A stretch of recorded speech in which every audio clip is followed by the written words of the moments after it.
कालभक्षक समय खाने वाली घड़ी जारी।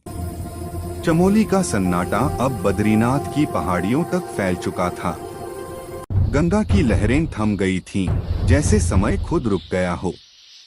लेकिन कालभक्षक की टिक टिक वह गूंजती रही, एक अजीब लय में जो दिल की धड़कनों को चुरा लेती थी। दूर दिल्ली से एक यात्री आया था, अर्जुन सिंह, एक पुरातत्वविद जो उत्तराखंड की प्राचीन कथाओं पर शोध कर रहा था। उसने सुना था चमोली के बारे में अफवाहें, एक कस्बा जो रातों रात गायब हो गया। लेकिन अर्जुन को यकीन नहीं था। वह सोचता था कि यह कोई प्राकृतिक आपदा या सामूहिक भ्रम होगा। ट्रेन से उतरकर वह बद्रीनाथ की ओर बढ़ा, जहां हवा में एक ठंडी सिहरन थी, जैसे कोई अदृश्य आंखें उसे घूर रही हों। रात का अंधेरा घना था जब अर्जुन चमोली के खंडहरों में पहुंचा।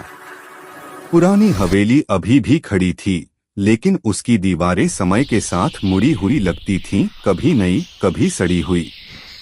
वह अंदर घुसा, उसकी टॉर्च की रोशनी कालभक्षक पर पड़ी। घड़ी का चेहरा अब बड़ा हो चुका था, भंवर गहरा और हरा। टिक टिक की आवाज ने उसके कानों में गूंज मारी, और एक पल के लिए उसे लगा जैसे उसकी यादें हिल रही हों। यह क्या है, उसने बुदबुदाया, लेकिन जवाब में सिर्फ सन्नाटा। अचानक हवेली के कोने से एक छाया हिली। अर्जुन मुड़ा, लेकिन वहां कुछ नहीं था। फिर एक फुसफुसाहट, वापस जाओ, यह तुम्हारा समय नहीं है। आवाज राधा की लगती थी, लेकिन विकृत, जैसे गंगा की गहराई से आ रही हो। अर्जुन का दिल धड़क उठा। वह घड़ी के पास गया, उसकी सुइयां उल्टी दिशा में घूम रही थीं। उसने छुआ और एक झटका लगा। उसके दिमाग में छवियां उभरी, ईशान वर्मा की हंसी, राधा का खेलना, ममता का हथौड़ा।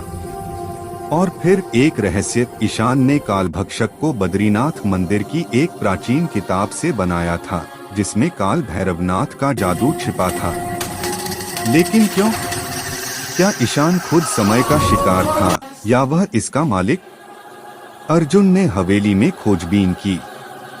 एक पुरानी डायरी मिली, ईशान की लिखी। पन्ने पीले थे, लेकिन शब्द हिलते लगते थे। कालभक्षक समय नहीं खाती, वह जीवित है। वह चुनती है किस पल को रखना, किसे मिटाना। राधा पहली नहीं थी। मैंने अपने पिता को इसमें फंसाया था। अर्जुन की सांस रुक गई। ईशान का पिता, क्या वह भी गायब हुआ था? डायरी में एक नक्शा था, गंगा के किनारे एक गुप्त गुफा का, जहां कालभक्षक की मां छिपी थी। एक और घड़ी, पुरानी और शक्तिशाली।